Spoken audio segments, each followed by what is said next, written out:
કચ્છના નખત્રાણા તાલુકાના ખાંભલા ગામમાં પ્રેમ સંબંધનું લોહિયાળ અંજામ સામે આવ્યું છે, જ્યાં યુવતીના પિતાએ પરિવારના સભ્યો સાથે મળી પોતાની જ 19 વર્ષીય પુત્રી સોનુ અને તેના પ્રેમી નવીન રબારીની કરપેણ હત્યા કરી લાશને કૂવામાં ફેંકી દીધી હતી. ગત 3 ફેબ્રુઆરીના રોજ બનેલી આ ઘટનામાં યુવતીના પિતા વાંકાભાઈ રબારી, માતા હિમાબેન, કાયદાના સંગ્રહમાં આવેલ નાનો ભાઈ અને ભાણેજ સોમાભાઈ રબારીએ સાથે મળી આ ડબલ મર્ડરને અંજામ આપ્યો હતો અને ત્યારબાદ મૃતક યુવતીના પિતાએ ગુમનોંધ કરાવી પોલીસને ગુમરાહ કરવાનો પ્રયાસ કર્યો હતો. પરંતુ 1.5 મહિના બાદ પોલીસની સઘન પૂછપરછમાં પિતા ભાંગી પડતા પાપનો ગળો ફૂટ્યો છે.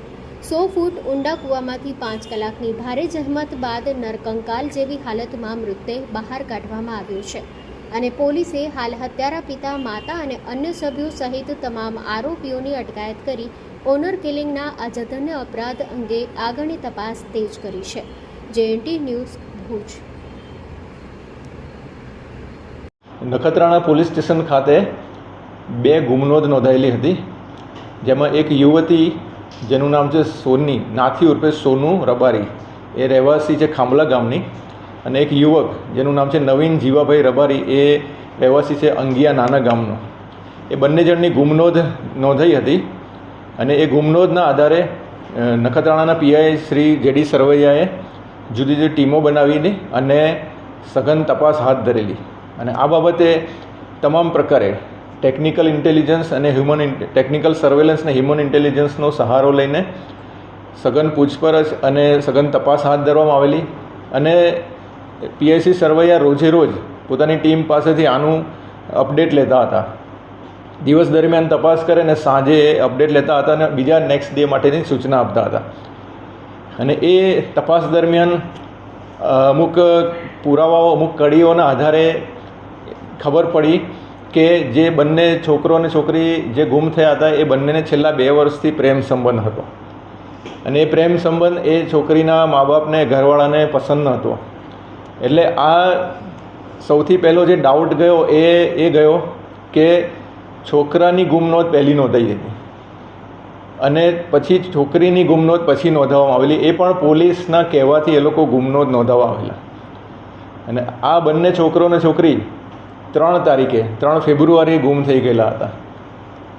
ને એની આ સમગ્ર આટલા સમય દરમિયાન તપાસ કરી અને પછી જે તપાસ દરમિયાન ટેકનિકલ સર્વેલન્સ અને હ્યુમન ઇન્ટેલિજન્સ દ્વારા અને રોજે રોજ અપડેટ લેવા દ્વારા એવી ખબર પડી કે જે છોકરી છે સોનુ ઉર્ફે નાથી, એના પિતા વંકાભાઈ ઉર્ફે રાજાભાઈ રબારી, એની માતા હિમાબેન રબારી, એમનો ભાણેજ જેનું નામ છે સોમા ઉર્ફે પબા રબારી, અને આ વંકાભાઈનો છોકરો જે કાયદાના સંઘર્ષમાં આવેલો છે. આ 4 જણાએ ભેગા થઈને આ લોકોની હત્યા કરી છે એવી જે તપાસમાં હકીકત નીકળી. એ આધારે નખત્રાણા પોલીસ દ્વારા ગુનો દાખલ કરવામાં આવ્યો છે અને 4 જણની અટકાયત કરવામાં આવેલી છે. છોકરાના પક્ષવાળાનો રોલ બાબતે હજી આરોપીઓને અટક કર્યા છે, એમની ચોક્કસ તપાસ કરવામાં આવશે.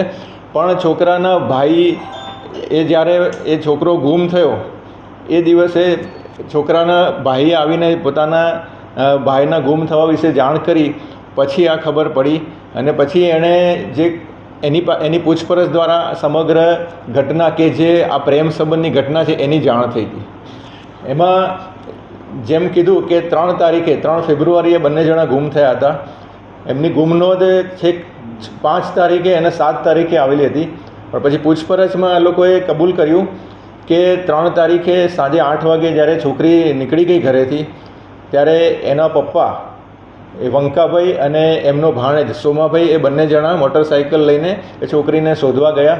અને કોટડા બાજુ એ છોકરી મળી આવી. એ છોકરીને પૂછપરછ કરી કે ક્યાં ગઈ હતી, શું. તો એણે કીધું કે મારે આ નવીન સાથે જ આવવું છે. છોકરીએ ઘેરાવાની ના પાડી.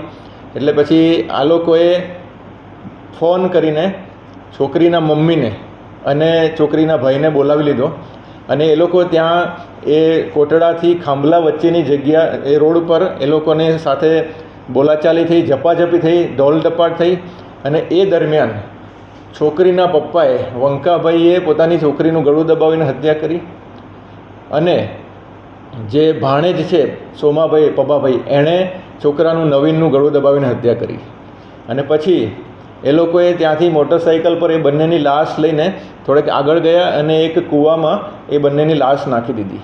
એટલે એ લાશ આ લોકોની પૂછપરછના અને કબૂલાતના આધારે પછી એ લોકો આ જે જગ્યાનું રિકન્સ્ટ્રક્શન કરવામાં આવ્યું એ જગ્યાએ જોયું તો એ કૂવામાંથી બંનેની લાશ મળી આવી અને એ લોકોની લાશ બે સરકારી પંચો દ્વારા અને એમની હાજરીમાં FSL, ફાયર બ્રિગેડ અને SDM સાહેબ, મામલતદાર સાહેબ એને બધાની ટીમ સાથે મેડિકલ FSL બધી ટીમ સાથે એ લાશોને બહાર કાઢવામાં આવી અને એનું જે આગળની વિધિ કરવામાં